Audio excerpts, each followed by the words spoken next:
CBN Auto Esporte, com Guilherme Muniz.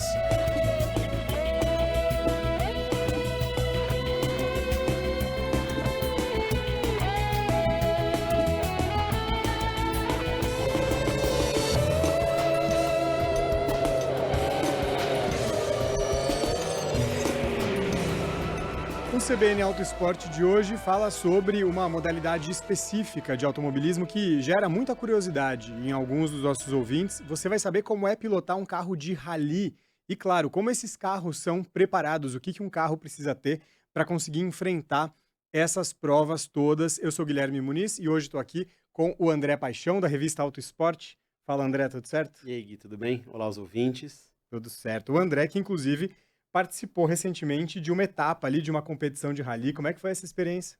A experiência foi incrível, mas não é dessa vez que eu vou deixar o jornalismo para virar piloto de rally. Eu fui bem relativamente, mas sigo aqui com vocês. Mas a experiência foi incrível, levar para o resto da vida com certeza. Quem sabe é só o começo de uma nova Vamos carreira, ver, né? não recebi nenhuma proposta ainda. Quem sabe depois dessa conversa aqui, a gente vai conversar hoje com quem de fato entende e manda muito bem nesse tipo de competição, porque o nosso entrevistado é o Giga Spinelli, piloto da equipe Mitsubishi Motors e 5 vezes campeão do Rally dos Sertões. Apenas isso. E ele participa, inclusive, da edição desse ano, que vai de 26 de julho a 3 de agosto. Está conversando com a gente logo antes de iniciar essa competição. Giga, obrigado pela sua participação. Prazer estar aqui. Eu queria começar te ouvindo, Giga, até de um jeito mais básico mesmo, para o nosso ouvinte que não necessariamente acompanha essa categoria, esse tipo de competição. Acho que vale a gente explicar, dar alguns passos atrás e explicar como que funciona uma prova de rally, o que ela tem de especificação, de diferente, para competições que às vezes o nosso ouvinte já acompanha com mais frequência no dia a dia. Como que você apresentaria aí essa modalidade para quem não conhece tão profundamente? Na verdade, a palavra rally ela é muito ouvida, né? Às Uhum. vezes até em partida de vôlei, né? Aquele rally foi incrível, enfim. E no rally do automobilismo mesmo tem algumas variações, né? Aqui, falando de Mitsubishi Cup, Rally dos Sertões, que é o irmão do Rally Dakar, vamos dizer assim, o irmão brasileiro, a gente está falando da modalidade que hoje é chamada de Rally Ride, que é um rally onde é competido através de velocidade, ou seja, vence o mais rápido, né? Diferente de outros estilos de rally de regularidade, num roteiro desconhecido. Então a dupla vai para a corrida sem saber qual roteiro será, né? Qual foi o roteiro escolhido pela organização, sabe apenas as cidades. Então esse roteiro é entregue para os competidores através de uma planilha, onde ali tem todas as informações, né, não só do roteiro, mas também de atenções, de perigos, né, de situações mais críticas que a dupla vai enfrentar nesse caminho. Os competidores, né, com os seus carros, no caso da Mitsubishi Cup, no caso da minha categoria do Rally dos Sertões, porque o Rally dos Sertões também tem moto, UTV, eles largam separadamente no seu tempo, no seu horário, né? Então, normalmente entre 1 a 3 minutos de diferença entre os competidores, depende da corrida, e é disparado um cronômetro, né? E esse cronômetro é fechado ao fim deste trecho, que no caso da Mitsubishi Cup são 3, né, provas, 3 vezes essa cronometragem, num mesmo circuito de em torno de 30 quilômetros. No caso do Rally dos Sertões, a gente tem 8 dias de competição, não sempre, mas normalmente sai de uma cidade e vai para outra, então a gente chama de rally em linha, né? Ele segue um caminho e não volta para o mesmo. E esses trechos cronometrados normalmente são mais longos, em torno de 200 a 500 quilômetros. Também funciona da mesma forma. Abre-se o cronômetro no início para cada competidor e lá no fim do trecho esse cronômetro é fechado e cada um recebe o seu tempo. Então, assim, é uma modalidade de automobilismo de velocidade, né? Mas com essas diferenças de, primeiro, ter uma dupla dentro do carro, um piloto e um copiloto, depois de ser praticado em estradas não autódromo, né? Então estradas variadas, de pisos variados e, enfim, condições, né, variadas, e ser separado, né? Um competidor está separado do outro, a gente não sabe ao certo o que está acontecendo com os nossos adversários até que a gente receba o tempo do fim daquela prova. Então, um pouco mais complicado assim de entender do que uma corrida de autódromo, onde todo mundo larga junto e você visualmente ali está entendendo quem está mais rápido, quem está na frente ou não, mas também é uma corrida de velocidade e sou suspeito para falar, mas extremamente desafiadora, complexa e empolgante para quem participa, né? Por todas essas características aí específicas do rally. E aqui começando já com um spoiler, falando um pouquinho sobre o carro que você vai competir nos Sertões. É um carro, é uma Triton, mas tem um motor V8 de Mustang. Como que é a preparação desse carro? Como que é a produção? Conta um pouquinho pra gente das especificidades desse carro. Esse carro, bom, primeiro eu falo com muito orgulho, assim, em nome da Spinelli Racing, da minha empresa e da Mitsubishi Brasil, porque a gente projetou e fabricou esse carro no Brasil, é o único que foi feito para a categoria que eu diria que é a Fórmula 1 do Rally Ride, né, que é a categoria T1+, chamada também de Ultimate. Então, um projeto 100% brasileiro que a gente fez no ano passado. E, portanto, por ser dessa categoria principal, embora tenha as limitações de regulamento, tem muita permissão de desenvolvimento específico para a modalidade de Rally Ride. Então, é um carro tubular, um chassi tubular, que se assemelha a um Stock Car, por exemplo, né, e que recebe ali um powertrain, né, câmbio, motor, diferenciais, enfim, toda a parte agregada, vamos dizer assim, ao chassi, que também tem, né, as suas limitações de regulamento, mas são também específicas para a modalidade nessa categoria. Então, a gente usa um motor V8, porque como o regulamento FIA, né, que é o que rege também o Rally dos Sertões aqui no Brasil, está hoje esse regulamento para essa categoria, basicamente se usa o motor V8, em torno de 5 litros, um pouco mais ou um pouco menos, ou um motor V6 biturbo. Praticamente sumiram os outros motores, não existem outros motores sem ser nesse formato que sejam competitivos no regulamento de hoje, que não pode se mexer nada mecanicamente no motor, só periférico e a parte eletrônica. E aí a gente tem diferenciais, né, dianteiro e traseiro também produzidos especificamente para a corrida, aí, diferente do motor, são diferenciais de fornecedores que são para essa modalidade. O câmbio sequencial de 6 marchas, também específico para essa modalidade. Duplo amortecedor na suspensão, né, também amortecedores específicos, enfim. Tem toda essa parte do powertrain, da suspensão, são projetos específicos para essa categoria principal, né, que é essa Ultimate, a T1+. Diferente dos carros da Mitsubishi Cup, em geral, que são carros derivados dos carros de rua, né, que também existe no Rally dos Sertões, em outra categoria, categorias mais de entrada, onde você tem que partir para um carro de corrida de um carro de rua com pouquíssimas modificações, né? Então, se assemelha muito mais a um carro de rua do que a um carro protótipo como o nosso, dessa categoria T1+, que é a nossa Triton Ultimate.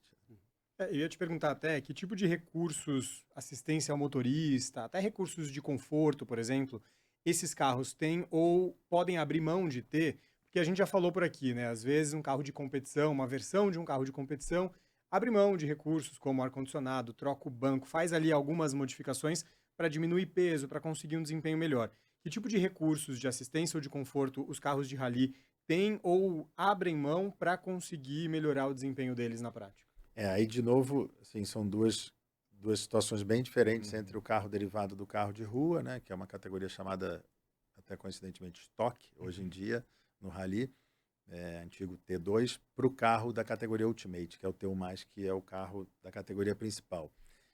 Tem uma limitação de peso mínimo, né? Quanto mais leve, melhor para o desempenho. Mas ambos os regulamentos, seja do carro de entrada quanto o carro principal, tem uma limitação mínima de peso. Então, quando se fala em conforto, principalmente pegando como base o carro de rua, procura-se tirar ao máximo o que é possível dentro do regulamento. Então, toda aquela forração que a gente tem no carro, de portas, de teto, carpete, etc., saem, né, para tentar aliviar peso. Algumas peças móveis, como porta, capô, tampa traseira, modifica-se o material, sai o material original e entra alguma fibra, eventualmente fibra de vidro ou carbono e tal, buscando também ser mais leve. O ar-condicionado, depois de muita discussão entre engenharia e duplas, hoje praticamente todos os carros têm, porque entendeu-se que preservar ali o estado físico da dupla dentro do carro compensa mais ter o ar para o pouco que perde de desempenho e o pouco que agrega de peso para preservar o desempenho físico da dupla. Então, ar-condicionado, felizmente, a gente tem hoje em dia, já não teve durante muito tempo, mas hoje em dia tem. Mas, assim, são carros com muito mais ruído, né? Porque perde todo aquele isolamento, troca térmica também. Então, embora tenha o ar-condicionado, ele não é tão eficiente quanto um ar-condicionado de um carro de rua.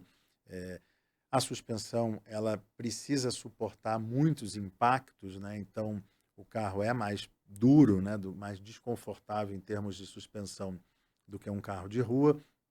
Mas, assim, de novo, semelhante ao ar-condicionado, é sempre muito importante tentar preservar, né, o estado físico da dupla que está dentro do carro. Então, tudo que se busca ganhar de desempenho, diminuir de peso, também tem uma atenção a esse estado físico. Então, os impactos, né, a gente tem isso está se desenvolvendo cada vez mais, seja a posição de banco, a almofada do banco, banco de competição, logicamente, não tem nada a ver com de rua, mas a almofada do banco, a posição de banco, coxins, hoje os bancos têm coxins na fixação para amortecer um pouco os grandes impactos.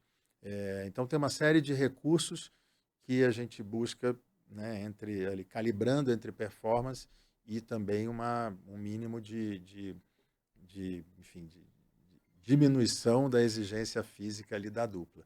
Mas não é confortável, isso eu posso te garantir. Só pelos trajes, né, que a gente usa, como fixa o cinto, né? Enfim, não é um ambiente muito confortável para passar aí muitas vezes 5, 6, 7 É horas. isso que eu ia falar, são longos períodos, né? É uma condição ali que por si só é desgastante, né? A Cup, em torno de 30 quilômetros, ele encarou uma etapa bem severa de piso, de impacto, de curvas. Então, era um trecho de em torno de 30 quilômetros, como é sempre, mas numa condição bem mais exigente do que a média da Mitsubishi Cup. Então, dá aí 25, 30 minutos dentro do carro, sem parar, que cansa, realmente cansa.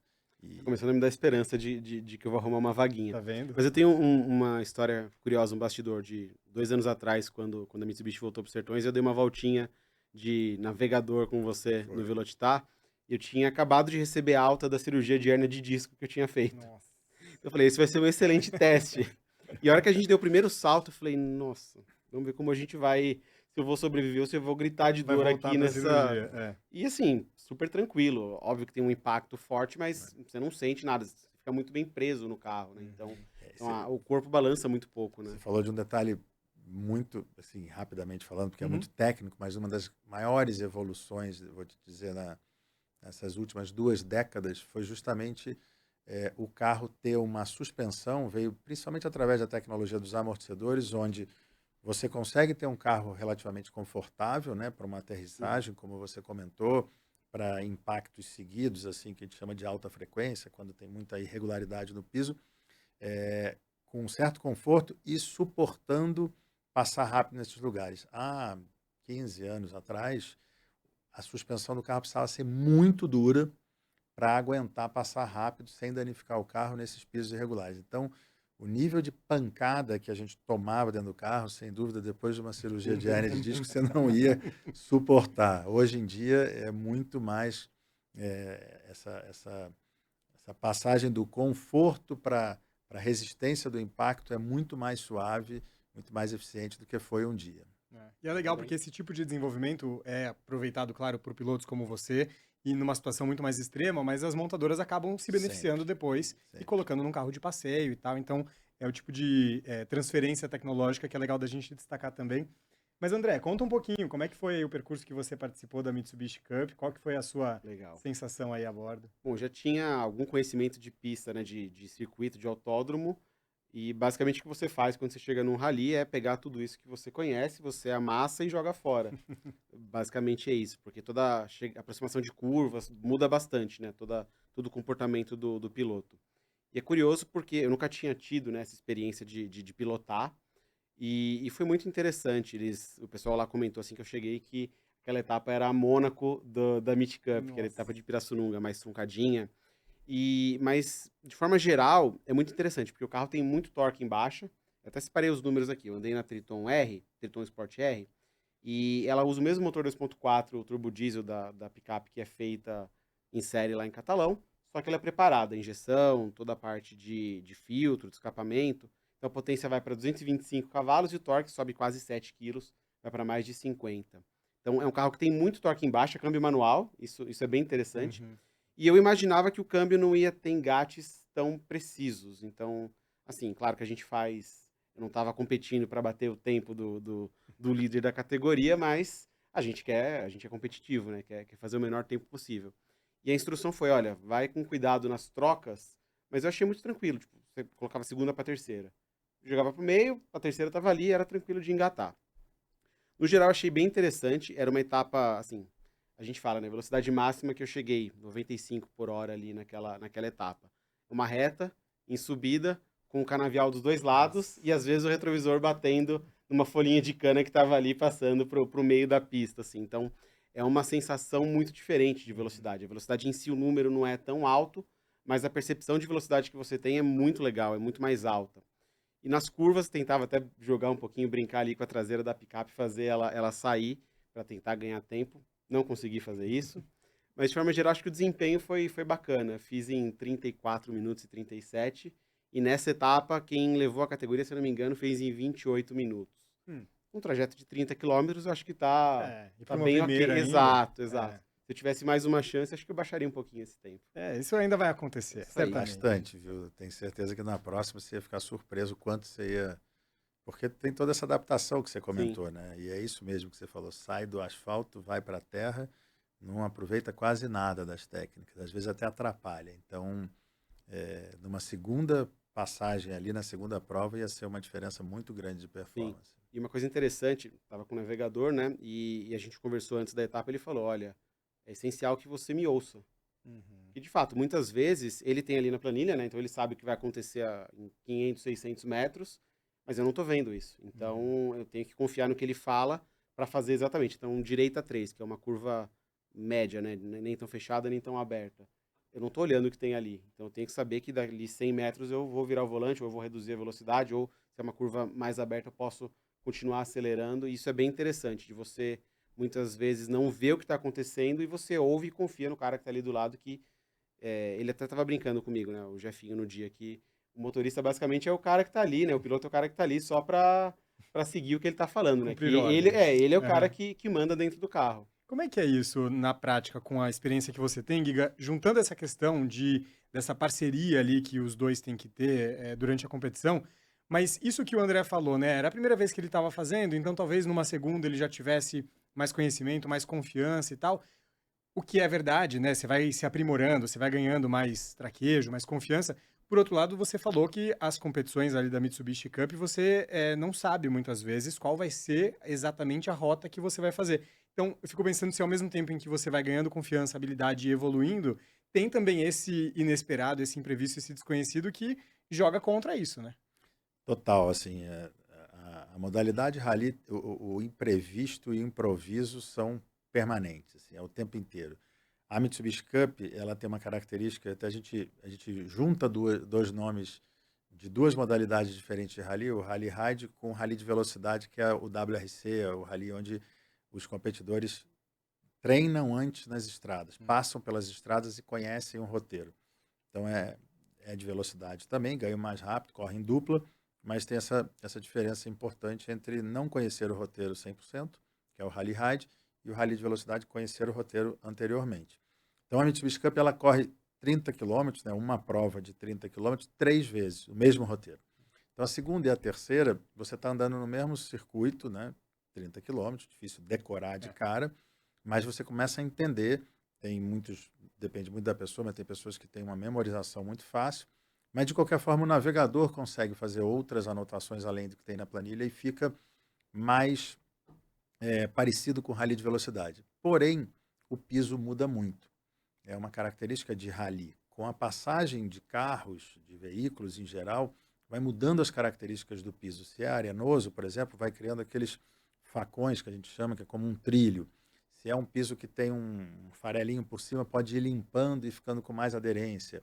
Se tem pedra, pode brotar mais pedra. Então, numa segunda passagem, no mesmo roteiro, embora você conheça um pouco o roteiro, de novo você vai pegar muitas situações que você não pegou anteriormente. Então, de novo, vem muito imprevisto e muito improviso. E acho que isso que é uma das coisas fascinantes do rally. Não é repetitivo, mesmo você andando no mesmo circuito mais de uma vez. Então, o navegador fala uma informação, você idealiza aquela curva, mas pode ser que chegue no meio dela e não seja nada do que você estava imaginando. Aí você tem que se virar para tentar fazer ela o mais rápido possível, de uma forma diferente do que estava planejado. Então é muito intuitivo também ali, é muito improviso, e isso é que eu acho que brilha os olhos, e que quando a gente vai para o autódromo, né, eu brinco, diversos amigos pilotos de automobilismo de pista, falo, cara, aquele autorama ali chega uma hora que eu...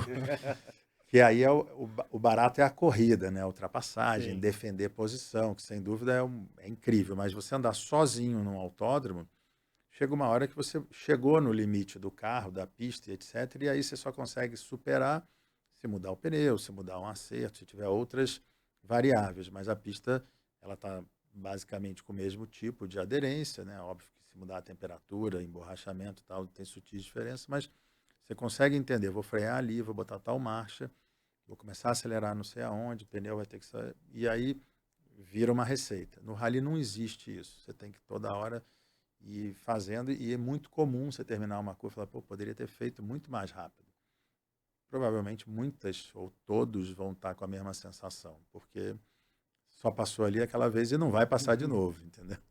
Fico muito mais tranquilo ouvindo isso, porque várias vezes no trajeto, falar, poxa, essa daqui dava para ter feito em segunda marcha, ou é um pouquinho mais fechado, eu fiz em segunda, poxa, se eu colocasse primeira aqui, eu ia sair mais E rápido. André, quando você faz uma sequência de curvas que você fala, nossa, estou no limite, não dava para ser mais rápido, pode esperar que logo, logo você vai sair da estrada, vai bater em alguma coisa, porque tem que ter alguma margenzinha para alguma mudança que pode surgir e que você precisa de mais espaço, né? Então, você andar o tempo inteiro no limite da estrada sem ver, quando você vê o início e o fim da curva, até é mais fácil. Mas se é uma curva que você não vê, se você estiver muito no limite e ela fechar um pouquinho, é o suficiente para você não ficar na estrada, né? O bom desempenho de um piloto não é só aquele que vai no limite, né? Que vai na maior velocidade. Sem dúvida. Mas é conseguir fazer essa equação do Isso. o qual máximo que eu posso ir naquela circunstância sem acabar tendo um problema E depois. preservando o carro, Sim. que tem os seus limites, independente se é da categoria principal, protótipo, ou se é um carro mais próximo ao carro de rua,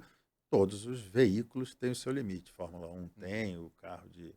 Enfim, então, você tem que ser o mais rápido possível, não dando muita chance para dar uma batida, porque às vezes uma rodada num autódromo é uma capotada no rally, porque você sai da estrada, bate em alguma coisa, diferente do autódromo, que às vezes você sai e consegue recuperar, e preservando o carro para longas distâncias, né? Então não adianta você andar muito no início, destruir o carro, ficar todo torto, depois você ficar se arrastando, né? Então, um monte de variável aí. Deixa eu só aproveitar que você falou isso, porque talvez uma dúvida que os ouvintes tenham é o quão perigoso é. Então, pela sua experiência também, você já passou por situações que você percebeu isso, extrapolei aqui, é de fato tão perigoso quanto a gente vê do lado de fora e imagina, ou não é bem assim? Como é que você avalia isso? Olha, comparando com o automobilismo de autódromo, são perigos diferentes.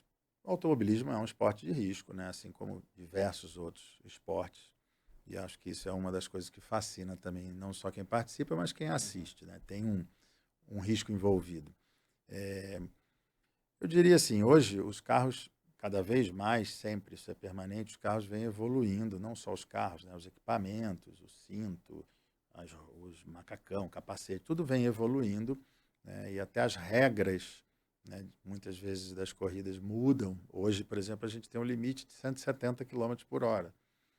Não tinha até 3 anos atrás. Os carros andavam 200, 210 e hoje tem 170. Então, o rally eu acho que é o que menos mudou, porque no autódromo mudou muito até os traçados, evitando certas situações e tal.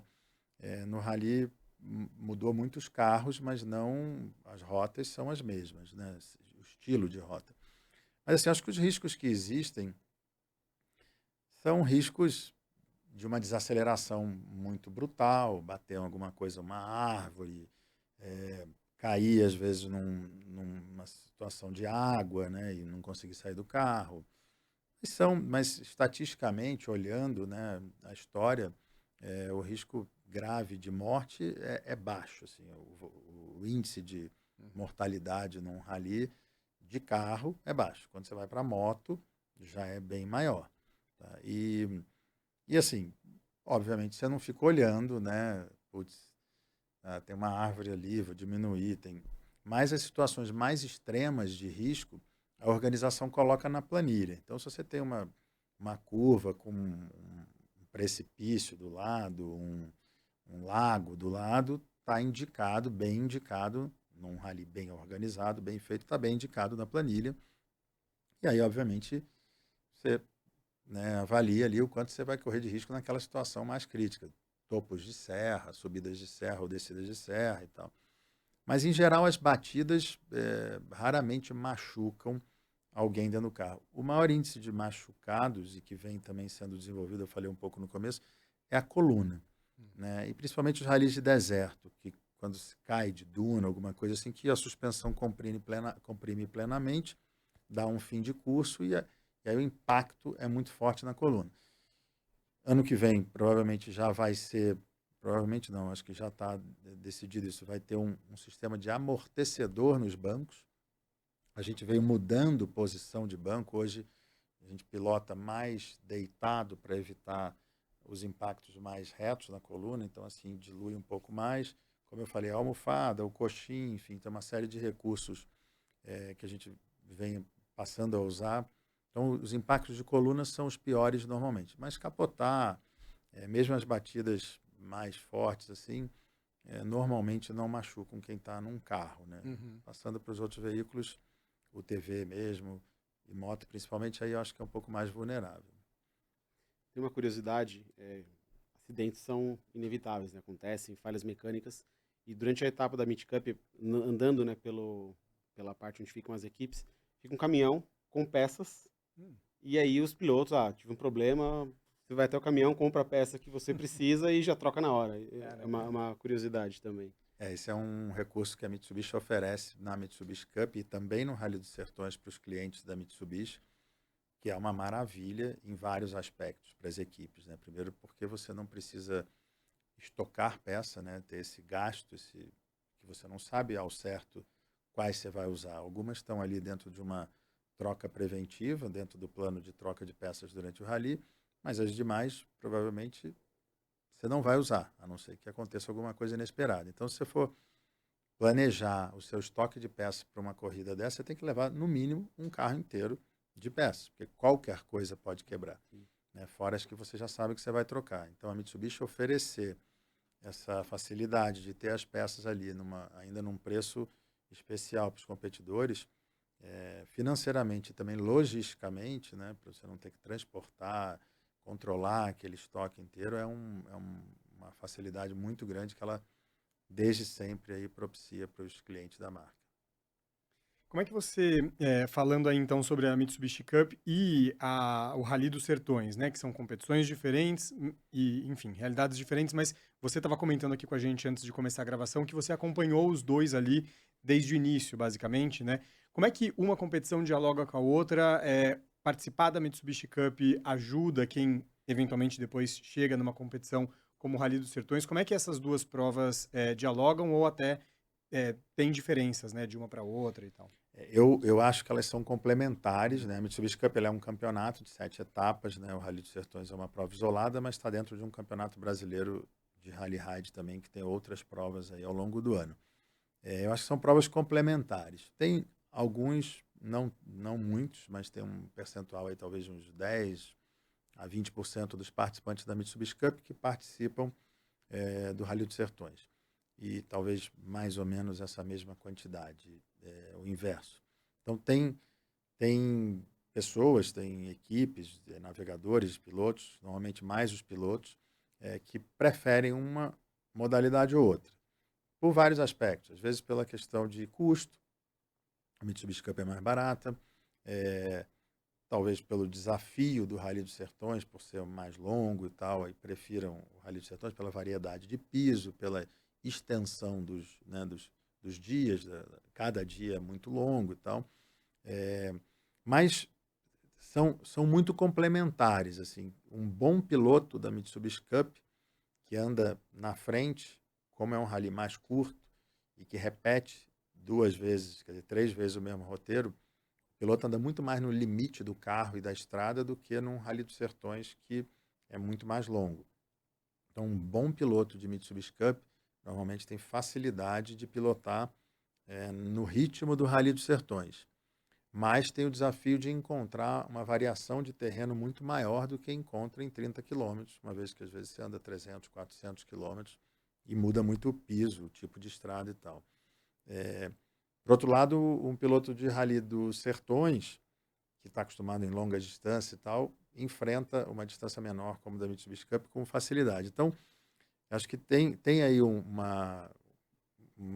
benefício de fazer um ou outro para o que você não faz, vamos dizer assim, e sem dúvida, o ideal é fazer os dois. Eu acho que as duas coisas se complementam e desenvolvem habilidades diferentes, né? Quanto aos carros, em algumas categorias são os mesmos carros da Mitsubishi Cup, algumas categorias como a Sport R, que o André andou, é um carro que também disputa o Rally dos Sertões já há muitos anos, assim como várias outras L200 desse tipo de carro, derivado de carro de rua. Tem um carro tubular também na Mitsubishi Cup mais antigo, de um projeto da Mitsubishi lá da década de 2000, que mais se assemelha com os carros principais dos Sertões. Então, acho que são campeonatos, os estilos de rally complementares que, sem dúvida, hoje, se você olhar a Mitsubishi Cup e o Rally dos Sertões em termos de grid, em termos de padrão de prova, de evento como um todo, acho que são os principais aqui do Brasil, né? Mas tem outras provas organizadas por outros organizadores também antigas, relevantes aqui no Campeonato Brasileiro. Pensando em durabilidade de peças nos Sertões, com qual frequência precisa trocar pneus, pastilhas de freios? E quais são essas as peças, né, os componentes que mais desgastam ou tem alguma coisa que todo dia precisa trocar? Olha, depende muito do carro, né, do tipo de carro, depende muito do tipo de piloto, né, e também do tipo de dia, de piso do dia, de característica de cada dia. Mas vamos falar assim, por exemplo, pelo nosso carro, né, que tem muita potência, muito torque, freia muito, né, tem uns freios, umas pinças enormes, enfim. Então, tem um desgaste muito grande de pneu. Agora, no Teu Mais, que são pneus de 37 polegadas, pneus enormes, ele dura um pouco mais, então a gente consegue fazer em torno de 2 dias com o pneu, 3 no máximo, dependendo do tipo de piso, mas anteriormente era praticamente um jogo por dia. Pastilha de freio, disco de freio, também depende muito da característica do dia, se tem muita serra ou se é um dia de freadas mais longas e mais espaçadas, mas também se troca pelo menos um jogo de disco de freio e de 1 a 2, também dependendo do composto da pastilha de freio. Óleo, a gente troca bastante de motor, diferencial, câmbio, enfim, para manter um óleo sempre novo e preservar todo o restante. Filtro de ar também a gente tem que trocar. As peças, assim, como, por exemplo, revisão de câmbio, engrenagens de câmbio, eventualmente engrenagens de diferencial, ou semi-eixos, peças mais assim, depende do que você de quando você botou a nova, porque a gente tem uma planilha de vida útil de cada peça, que, por exemplo, um semi-eixo dura 3.000 quilômetros. Se você botar ele zero no início dos Sertões, você não vai trocar ele ao longo dos Sertões, porque essa medição de quilometragem é da especial, do trecho cronometrado, não do deslocamento, né? Que é uma coisa que eu não comentei que tem no Rally, mas você sai de um lugar pelas vias normais de rua, respeitando as leis de trânsito, até o ponto de largada, onde a estrada está fechada para esse trecho cronometrado. Isso é interessante, os carros são emplacados. São emplacados, documentados, tem que respeitar as leis de trânsito, sujeito a multa, sujeito a ser abordado pela polícia caso esteja cometendo alguma infração. Já e tal. levou alguma multa com carro de rally? Nunca, nunca. Eu ando super cuidadoso, que eu falo, se eu perder um rally, se eu for, meu carro for apreendido numa rodovia, tem que enfiar o sorvete Tanta na coisa que testa, pode acontecer, não vai acontecer logo não isso. vai dar um mole desse. Então, eu ando o mais cuidadoso possível no trânsito. E é o que a gente deve fazer, porque, enfim, está no trânsito Sim, mesmo sim. ali, com todos os riscos de trânsito. Mas, então, como eu estava falando, tem esse trecho de deslocamento, que às vezes acontece no início e no fim do trecho cronometrado, que aí, de fato, é a corrida. Então, esse trecho não conta para a vida útil das peças. Então, se eu colocar uma peça, sei lá, zero, um semi-eixo zero, e dura 3.000 quilômetros e o Sertões tiver 2.500, eu não vou trocar.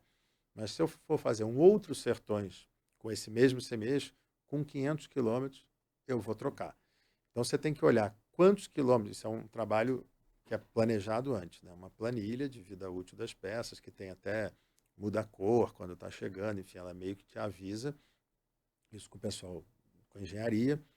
Então, você vai olhar, no primeiro dia dos Sertões do ano seguinte, quando chegar no Sertões do ano seguinte, tem 450 quilômetros de trecho cronometrado. Então, beleza. Então, no final do primeiro dia, eu vou trocar esse semi-eixo.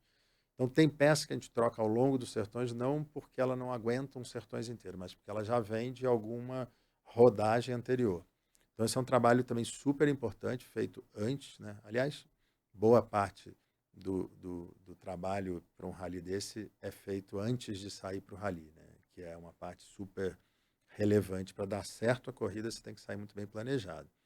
Então, essas peças são trocadas, essas peças, vamos dizer, com durabilidade maior. Mas as de rotina são as que eu te falei.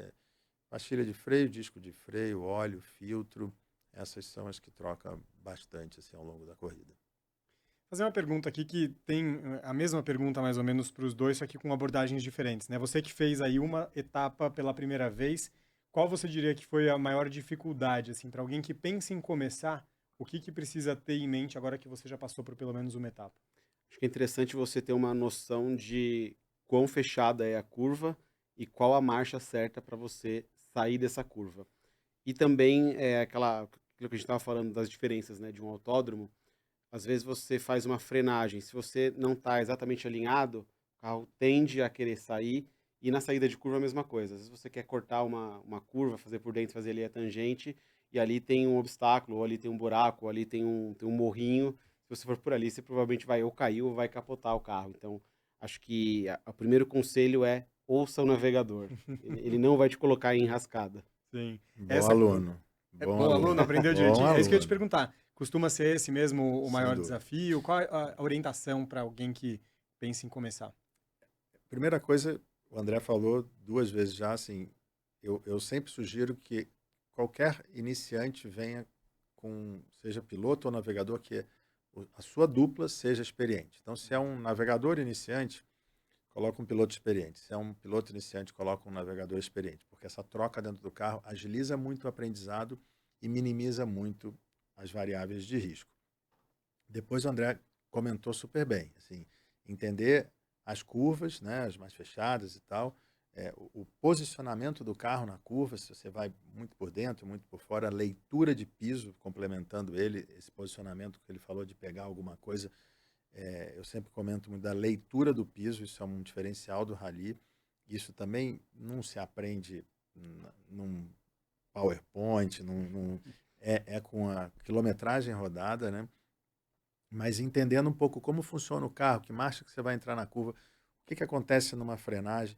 Aí eu vou até pegar um gancho que a gente criou um programa há uns 4 anos na Mitsubishi Cup chamado Mitsubishi Cup Experience, que a gente criou toda uma facilidade para quem quer experimentar o rally, independente de experiência anterior. Pode não ter nunca feito nada, nem de automobilismo, como já tiveram várias pessoas que fizeram esse experience sem nenhuma referência anterior, e vão lá e a gente tem tudo para facilitar esse acesso. Então, tem todos os equipamentos, tem o carro, tem a equipe, tem o navegador, faz todo o pré-rally para essa pessoa, para ela viver essa experiência e dali ela ver se gostou, se não gostou, se foi só aquele dia ou se quer continuar e tal. Curiosamente, hoje a gente tem em torno de umas 50 pessoas que já fizeram esse programa e em torno de 40% continuou correndo. Ou seja, funcionou assim essa facilidade do acesso, que é sempre muito difícil. Por onde que eu começo Uhum. a correr? Mas aí eu dou um briefing inicial, contando um pouco de como é a Mitsubishi Cup, as características das especiais, etc., do carro que a pessoa vai pilotar, e algumas dicas de pilotagem. E eu começo muito na linha do que o André falou. Eu não fiz isso com ele, a gente não faz com os convidados da MIT que vão fazer uma prova, eu fico mais focado nesses que vão fazer o evento inteiro, mas é mais ou menos nessa linha. Primeira coisa, o navegador é a autoridade máxima no carro, ele vai te ajudar em tudo. Então ouça muito o navegador, que não é fácil porque você não está acostumado a, seja qual for a tua experiência anterior, que não seja rally, alguém te dizendo o que tem que fazer. Segunda, entenda o carro. Então, tem um período na manhã, nesse programa do Experience, que é sozinho a dupla do Experience numa pista de treino, né, um pedacinho da especial de treino. Então, eu digo, usa o freio. Usa de diferentes formas. Freia até bloquear, freia um pouco virado, para ver as reações do carro. Depois, faz a curva, presta atenção na marcha que você está, na rotação, para aproveitar melhor o motor. Depois, a saída da curva, acelera mais, acelera menos e veja as reações do carro. Então é para ter uma adaptação, sem a pressão da corrida ainda, nas reações do carro que são totalmente desconhecidas, né? Para quem está chegando lá pela primeira vez, sem experiência nem no automobilismo, nem no rally, muito menos com carro de rally. Então é uma adaptação aos poucos, né? É muita informação. Eu termino esse briefing, eu falo, cara, o cara absorveu 20%, se é um cara muito atento, muito ligado, porque é muita coisa nova para falar em pouco tempo. Mas assim como o André, assim, vai vivendo ali o dia, né? E ele fez uma vez só, mas esse programa, ele tem a sexta-feira de manhã esse treino exclusivo, a sexta-tarde treino com todo mundo, aí no sábado corre as 3 provas. O nível de evolução, independente da experiência anterior, é gigante, né? E a gente vai ajudando no meio também, assim, alguma dúvida, alguma observação que a gente faça de que a gente viu ele andando e tal. Então isso é muito bacana, porque a pessoa, independente da experiência que ela tenha, ela sai de lá muito mais preparada para uma próxima experiência, né? Uhum. O André começou falando que ele não recebeu nenhuma ligação ainda de equipe, mas pelo que você está falando, talvez tenha um futuro aí, né? Caminho. Temos que voltar a falar com um cara que é o do cheque lá, chamado Gabriel. Você conhece? Esse é o homem do cheque. Espera um convite para mais uma etapa esse ano. Muito bom. Aí vocês voltam aqui para falar um pouco mais sobre essa próxima experiência também. Giga Spinelli está embarcando aí para o Rally dos Sertões em breve, então sucesso para você Muito nessa obrigado. competição. Obrigado por ter participado aqui do CBN Eu que Autosport. agradeço. Prazer enorme. Muito obrigado. Valeu também, André Paixão. Valeu, Gui. E assim o CBN Autosport de hoje fica por aqui. Obrigado pela sua companhia. Nós tivemos trabalhos técnicos do Altair Cunha e do Juliano Fonseca e também a edição do Rafael Furugem e do Renato Barcelos. Obrigado mais uma vez pela sua companhia e até mais. CBN Autoesporte.